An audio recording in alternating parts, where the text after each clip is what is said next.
আসসালামু আলাইকুম। অন্য মঞ্চের আলোচনায় আপনাদের সকলকে আমন্ত্রণ জানাচ্ছি। প্রিয় দর্শক, আজ আমাদের সঙ্গে আমন্ত্রিত অতিথি হিসেবে আছেন জাতীয় এবং আন্তর্জাতিকভাবে অনেকগুলো ঘটনা ঘটেছে। তার মধ্যে উল্লেখযোগ্য হলো যে পাকিস্তানের মধ্যস্থতায় আমেরিকা এবং ইরানের প্রতিনিধিরা পাকিস্তানে গতকাল দীর্ঘ 21 ঘন্টার একটা মিটিং করেছিল। সেই মিটিং এর ফলাফল কি হলো আমরা সবাই জানি, সেটি ব্যর্থ হয়েছে এবং তার পৃথিবী জুড়ে কি ইম্প্যাক্ট। এর পাশাপাশি আমাদের জাতীয় সংসদের সদ্য বিদায়ী স্পিকার ডক্টর শিরিন শারমিন চৌধুরী, তিনি গ্রেপ্তার হয়েছিলেন 6 তারিখে এবং তার এক সপ্তাহের মাথায় তিনি জামিন পেয়েছেন। তার এই জামিন নিয়ে নানা রকমের বিশ্লেষণ, জল্পনা কল্পনা চলছে। আমি চেষ্টা করেছি যে তার এই জামিনের পেছনের কারণটা আসলে কি। আজকে এই দুটো বিষয় নিয়েই মূলত আলোচনা করব। শেষ পর্যন্ত সাথে থাকবেন।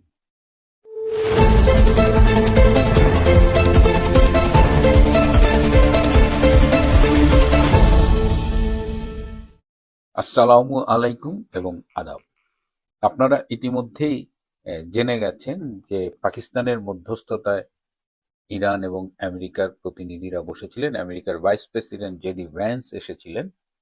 সেখানে দীর্ঘ মিটিং হয়েছে, 21 ঘন্টার মিটিং হয়েছে এবং জেডি ভ্যান্স মিটিং শেষে আমেরিকায় ফিরে যাওয়ার আগে তিনি বলেছেন যে এই মিটিং এর ফলাফলটি বলা যায় যে ব্যর্থ হয়েছে।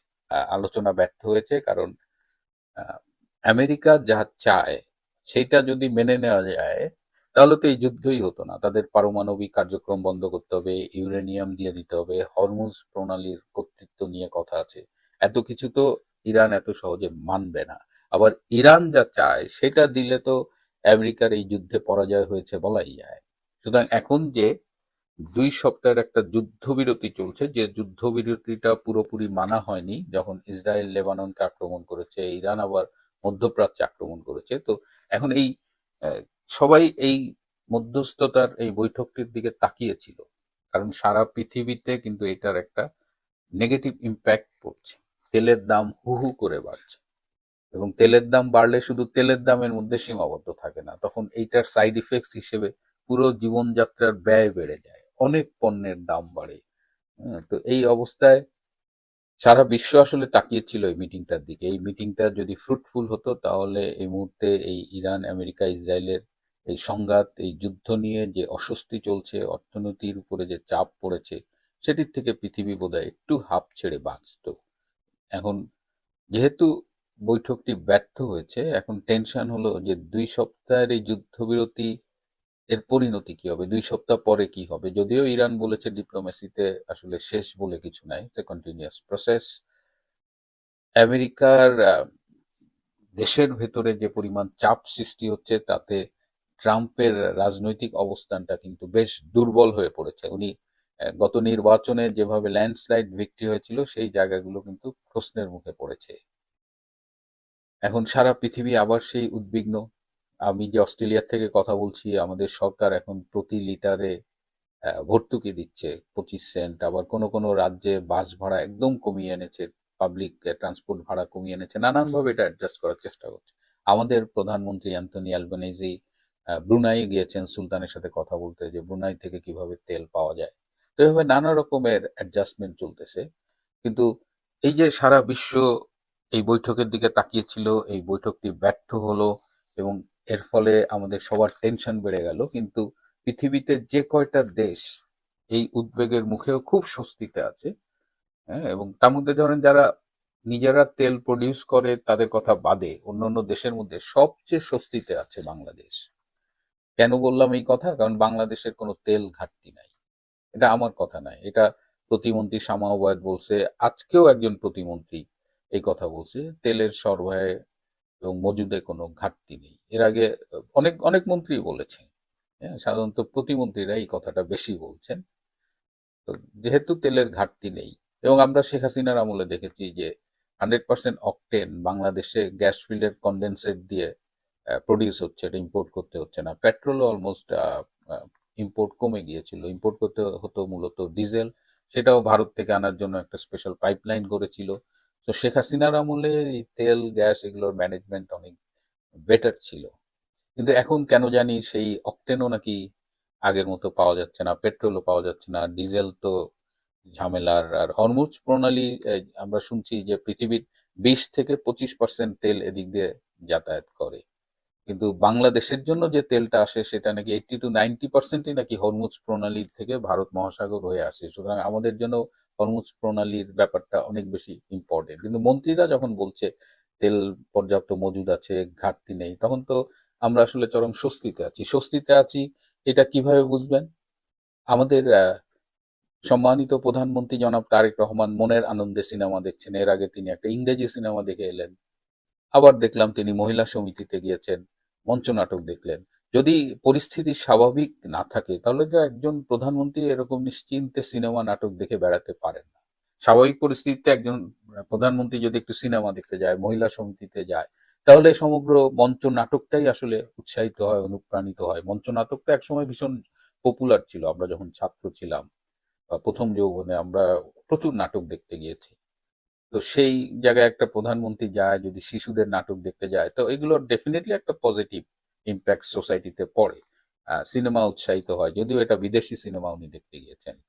তারপরেও কিন্তু এখন কি বাংলাদেশের অবস্থা আসলেই সেরকম যে একজন প্রধানমন্ত্রী নিশ্চিন্তে সিনেমা নাটক দেখে বেড়াবেন? এটা কিন্তু বিএনপির সমর্থকদেরই বিব্রত করছে, আমাদের কথা না। বিএনপি বলছে ভাই এটা কি বলেন তো। তো আমাদের এটা বাংলাদেশের মানুষকে যারা চেনেন তারা এটা নিয়ে সমালোচনা করবেনই। কিন্তু যেহেতু বাংলাদেশে তেল গ্যাসের কোনো ঘাটতি নাই, সমস্যা নাই, চরম স্বস্তিতে আছে, প্রধানমন্ত্রী এগুলো করে বেড়াচ্ছে। কিন্তু মিডিয়ায়, পত্রিকায়, সামাজিক যোগাযোগ মাধ্যমে আমরা নানা রকমের ছবি দেখি। পেট্রোল পাম্পে 1 কিলোমিটার 2 কিলোমিটারের লম্বা লাইন, মোটরসাইকেলের উপরে ঘুমাচ্ছে। এই যে ছবিগুলো আমরা দেখছি, আমার কিছু বন্ধু ঢাকা থেকে বলেছে, এবং আমি একজনকে অনুরোধও করেছিলাম, সে 5টা পেট্রোল পাম্প ঘুরেছে রাতের বেলা এবং 5টাতেই দীর্ঘ লাইন। আমাদের ইউনূস আমলে কিছু মিডিয়া পার্সোনালিটিকে আমরা দেখেছিলাম, তার মধ্যে ডাস্টবিন শফিকের কথা আপনারা জানেন।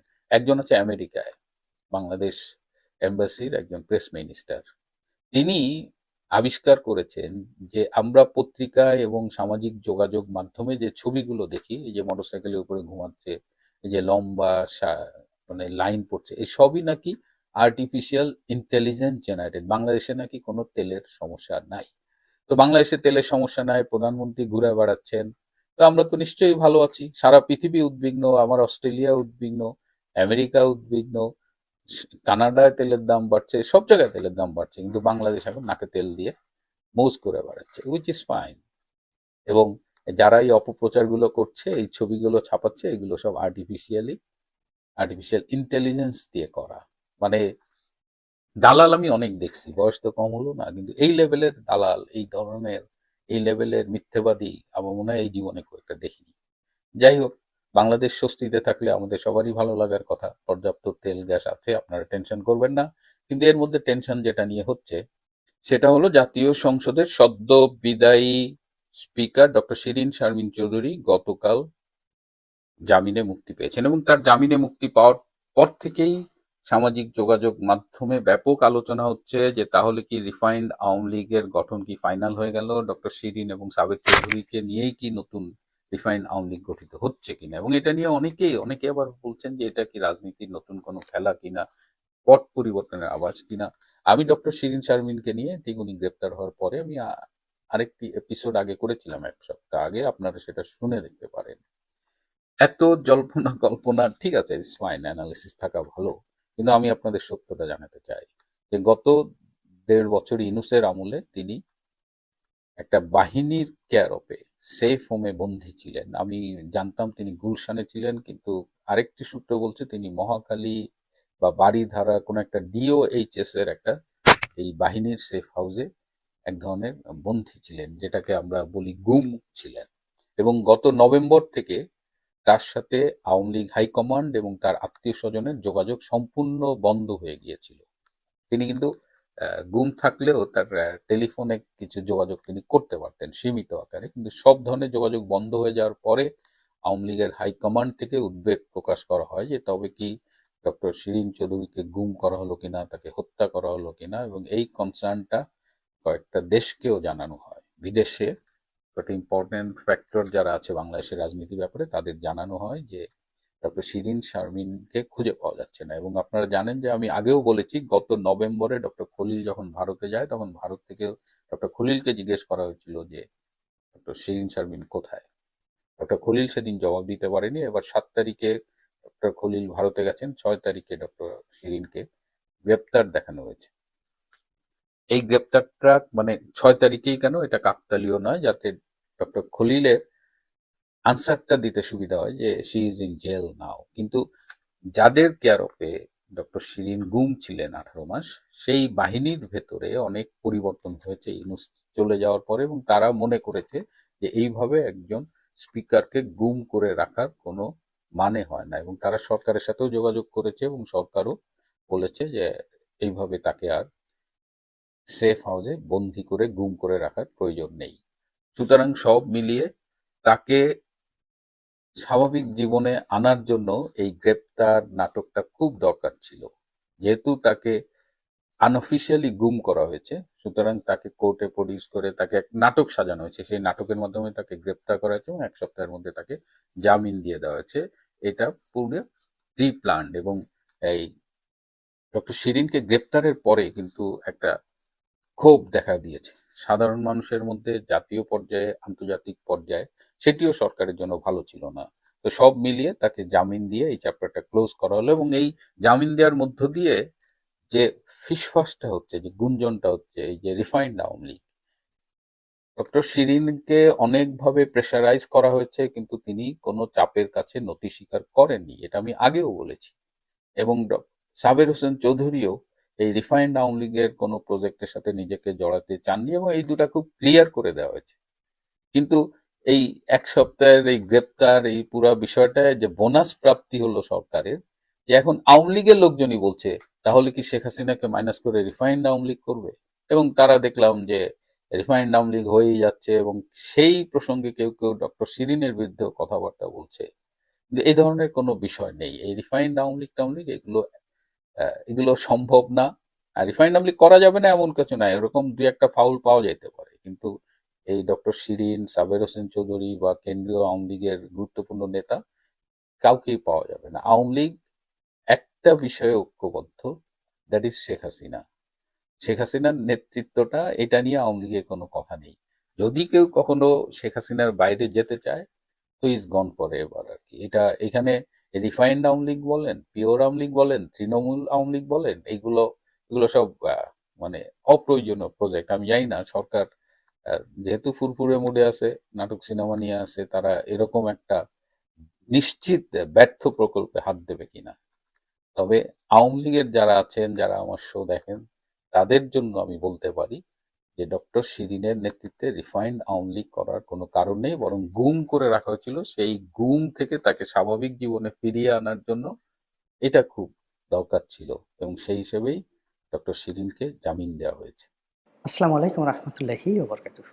সম্মানিত দর্শক, আগামী 48 ঘন্টা অর্থাৎ পরপর 2 দিন এবং 2 রাতে আমাদের দেশে এবং দেশের বাইরে সম্ভাব্য কী কী বিষয় ঘটতে পারে, যা কিনা আমাদের রাজনীতির যে কোর্স অফ অ্যাকশন, সেই কোর্স অফ অ্যাকশন পরিবর্তন করে দিতে পারে, সেই বিষয়গুলো নিয়ে একটি আলোচনা করার চেষ্টা করব। তার আগে দৃশ্যমান যে খবর, সেই খবরগুলো বলে নেই। প্রথমে ইসলামাবাদে যে আমেরিকা এবং ইরানের মধ্যে শান্তি আলোচনা চলছিল, সেটি ভেস্তে গেছে। আমেরিকার প্রতিনিধি দল আমেরিকা চলে গেছে, ইরানের প্রতিনিধি দল ইরানে চলে গেছে, এবং তারা এখনো পর্যন্ত নেতিবাচক কোনো কথা বলেননি। যে কথাগুলো বলেছেন মার্জিত। ইরান বলেছেন যে আমেরিকা যে বিশ্বাস করব, সেই বিশ্বাসের কোনো হেতু ছিল না, কারণ ছিল না। তারা আলোচনার সময় তাদের কথাবার্তা, আচার আচরণ দ্বারা আমাদেরকে আশ্বস্ত করতে পারেননি যে তাদেরকে বিশ্বাস করা যায়।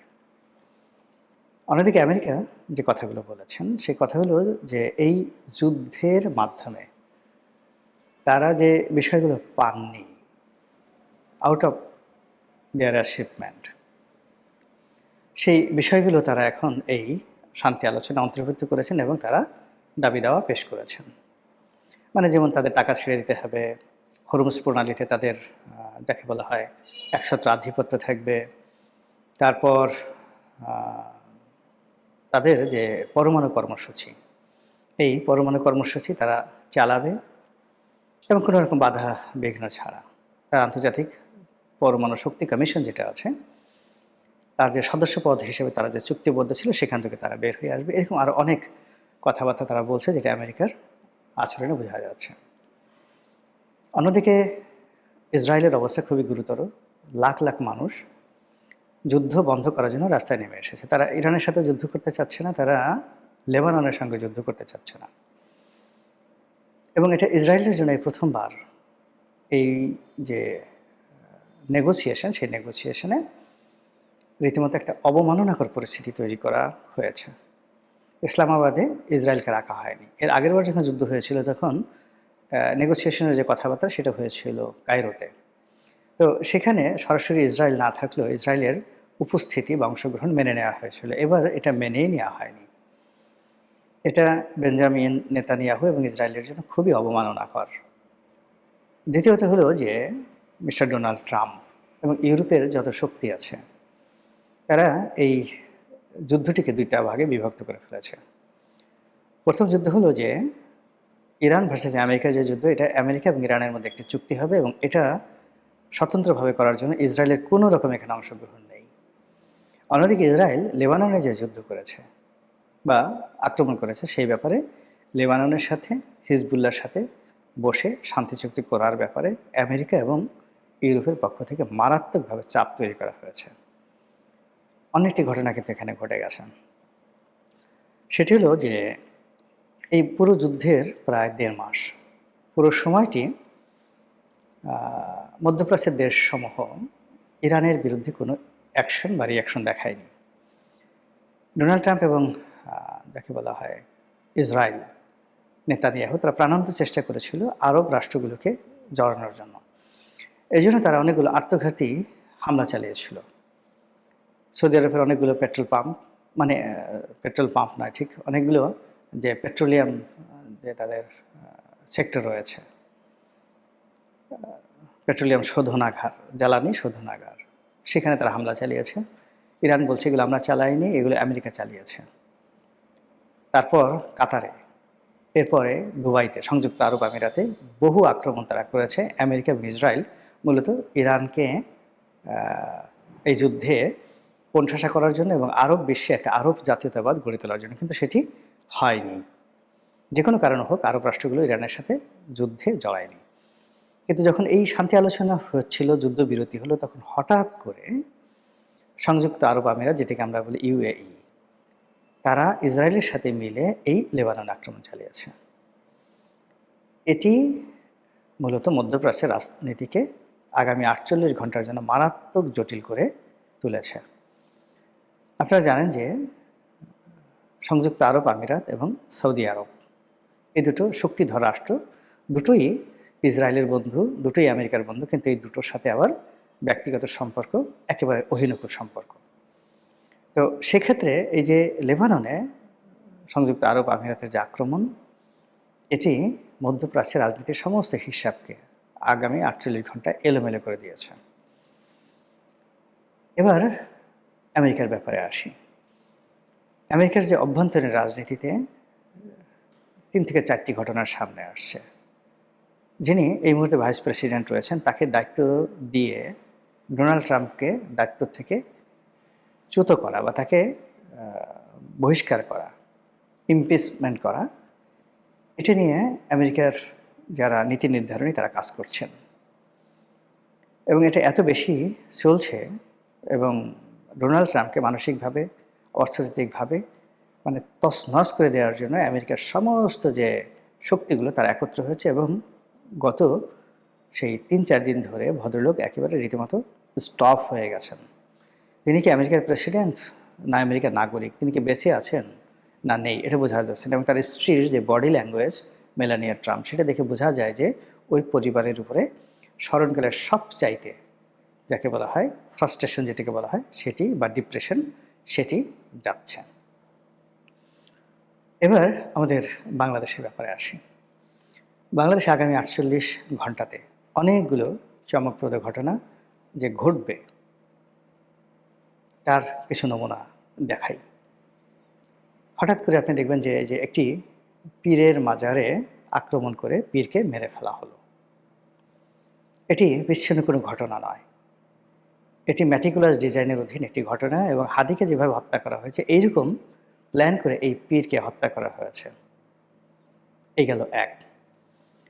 ২ নম্বর হলো শাহবাগে যে সমকামীদের বৈঠক হচ্ছে, সমকামীরা বসে আছে, এটা উপলক্ষ করে সেখানে তৌহিদি জনতা যেভাবে একত্র হয়ে যে ঘটনা ঘটিয়েছে এটা কোনো বিচ্ছিন্ন ঘটনা নয়, অত্যন্ত পরিকল্পিত, প্ল্যান ওয়াইজ। এরপর জুলাই আগস্ট বিপ্লবী যারা ছিলেন ফ্রন্ট লাইনে তারা, এরপরে ছোটন গ্যাং তারা, মার্কিন ডিপ স্টেটের তথাকথিত যে সকল এজেন্ট রয়েছে তারা গত ২৪ ঘন্টায় রীতিমতো যে সকল বিস্ফোরণমূলক কথাবার্তা বলছেন, যে সকল আক্রমণাত্মক ভাষায় কথাবার্তা বলছেন, এটি অতীতের যে কোনো রেকর্ডকে ব্রেক করেছে। একটা সময় দেখা গেল এই বিপ্লবীরা ক্যান্টনমেন্ট নিয়ে কথা বলেছেন, ডক্টর মোহাম্মদ ইউনূসকে নিয়ে কথা বলেছেন, আওয়ামী লীগকে নিয়ে কথা বলেছেন, ভারতকে নিয়ে কথা বলেছেন। আর এই সকল কথাবার্তা বলার ক্ষেত্রে তাদেরকে দেশের বাইরে থেকে বিভিন্ন ইউটিউবার তারা ইনফ্লুয়েন্স করত।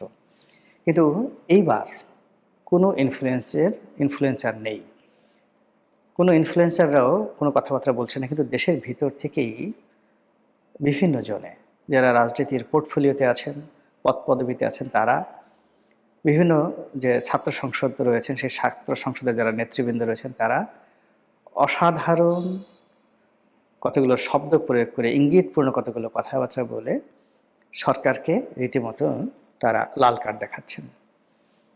এই কাজ করলে সরকার পতন হবে, এই কাজ না করলে এই হবে।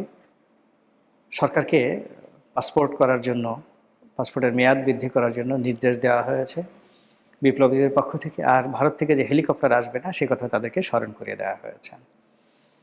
তো এই যে ঘটনাগুলো ঘটে চলছে তার সঙ্গে সঙ্গে তেলের সমস্যাটা বাড়ছেই। সরকার প্রাণান্ত চেষ্টা করছে কথা দ্বারা, বার্তা দ্বারা, এবং এই সময়টিতে মানে সরকার এখানে যে স্যাক্রিফাইস করছে, তেলের দাম না বাড়িয়ে প্রতিদিন প্রায় ২,০০০ কোটি টাকা ভর্তুকি দিয়ে বাজার নিয়ন্ত্রণ করার যে চেষ্টা সরকার চালিয়ে যাচ্ছে, কিন্তু কাজ হচ্ছে না। পেট্রোল পাম্প কেন্দ্রিক যে এলাকাগুলো রয়েছে সেখানকার জনজীবন তছনছ। গাড়ি, মোটরসাইকেল শত শত, হাজার হাজার, কোথাও ২ কিলোমিটার, কোথাও ৪ কিলোমিটার, কোথাও ৫ কিলোমিটার, সেইগুলো তারা অপেক্ষা করছে। রাস্তাঘাট, অলি গলিতে গাড়ি শুধুমাত্র তেলের জন্য বসে আছে। অন্যদিকে সরকারের যারা আইনশৃঙ্খলা রক্ষাকারী বাহিনী তারা প্রাণান্ত চেষ্টা করে বিভিন্ন জায়গা থেকে তেল উদ্ধার করছে এবং এটা রীতিমতো একটা সিন্ডিকেশনে পরিণত হয়েছে। এবং সরকারের যে রেগুলার কাজ, বিশেষ করে আইনশৃঙ্খলা রক্ষাকারী বাহিনীর যে রেগুলার কাজকর্ম, সেই রেগুলার কাজকর্ম বাদ দিয়ে তারা এখন এই জ্বালানি তেল কোথায় মজুদ রয়েছে আর জ্বালানি তেল কীভাবে দিচ্ছে এটা নিয়ে তারা ব্যস্ত আছে। ফুয়েল কাট করা, কিউআর পদ্ধতিতে তেল দেওয়া, অ্যাপসের মাধ্যমে তেল দেওয়া, এই কাজগুলো যত কিছু করা হচ্ছে না কেন পুরো যে সাপ্লাই অ্যান্ড চেইন, জ্বালানি তেলের সাপ্লাই অ্যান্ড চেইন এটা ভেঙে পড়েছে। আর এর সঙ্গে শুরু হয়েছে ভোজ্য তেলের, যাকে বলা হয় অভাব। এটা অভাব বলবো না কৃত্রিম অভাব বলবো, আমি এখন পর্যন্ত বলতে পারছি না, আমার কাছে তথ্য নেই। কিন্তু বাজারে বোতলজাত সয়াবিন তেল যেটা রান্নার তেল এটা পাওয়া যাচ্ছে না এবং অগ্নিমূল্য। এখানেও সরকারের যে সীমিত সামর্থ্য তারা সেই ভোজ্য তেল যারা মজুত করতে না পারে প্রাণান্ত চেষ্টা করছে, কিন্তু কাজ হচ্ছে না। বাজারে আগুন লেগে গেছে। এমন কোনো দ্রব্যমূল্য নেই যেটি গত এক সপ্তাহে মারাত্মকভাবে বৃদ্ধি পায়নি। ফলে এই সকল বিষয় নিয়ে আগামী ৪৮ ঘন্টাতে প্রতিটি সেক্টরে পরিবেশ এবং পরিস্থিতি এখন যে অবস্থায় চলছে উন্নতি না হয়ে অবনতির দিকে যাওয়ার সম্ভাবনা আছে। পার্লামেন্টের ভিতরে স্পষ্টতই যা কিছু হচ্ছে এটি স্বস্তিদায়ক নয়। বিরোধী দল ওয়াকআউট করেছে, আবার কবে যাবে এখন পর্যন্ত আমরা জানি না।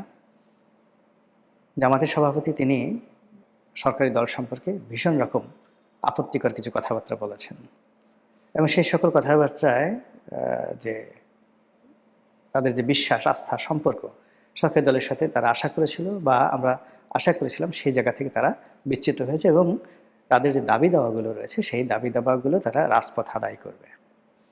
এবং এতে করে সরকার ভয় পেয়ে গেছে। সরকার ভয় পাওয়ার পরে দেখলাম যে আগে যেখানে মূলত যে সমস্যাগুলো হয়েছে জুলাই সনদ নিয়ে, সংস্কার কমিশন নিয়ে, তো সেই বিষয়গুলো নিয়ে সালাউদ্দিন সাহেব, যাকে বলা হয়, সবসময় কথাবার্তা বলতেন। কিন্তু এখন সালাউদ্দিন সাহেবের ব্যাপারে বিরোধী দল, দেশ, দলের ভিতরে, মানে সরকারি দলের ভিতরে, এমনকি যারা ক্ষমতার নিউক্লিয়ার, সেখানেও নানা রকম নেতিবাচক কথাবার্তা হচ্ছে। এর ফলে কী হলো যে তিনি অনেকটা পিছিয়ে পড়েছেন। এবং যে বিষয়গুলো নিয়ে তিনি আগে উপযাচক হয়ে কথা বলতেন, সেই বিষয়গুলো নিয়ে আইনমন্ত্রী কথা বলছেন। এবং তিনি বলার চেষ্টা করছেন যে যে সকল অধ্যাদেশ জারি হওয়ার কথা ছিল, সেইগুলো, যে সকল অধ্যাদেশ জারি হয়েছিল সেগুলো হুবহু পাশ করা হয়েছে। মাত্র দুটো বিষয়, সেগুলো অধিকতর একটু পরীক্ষা নিরীক্ষা করে সেগুলো পাশ করা হবে, নতুন করে বিল এনে পাশ করা হবে।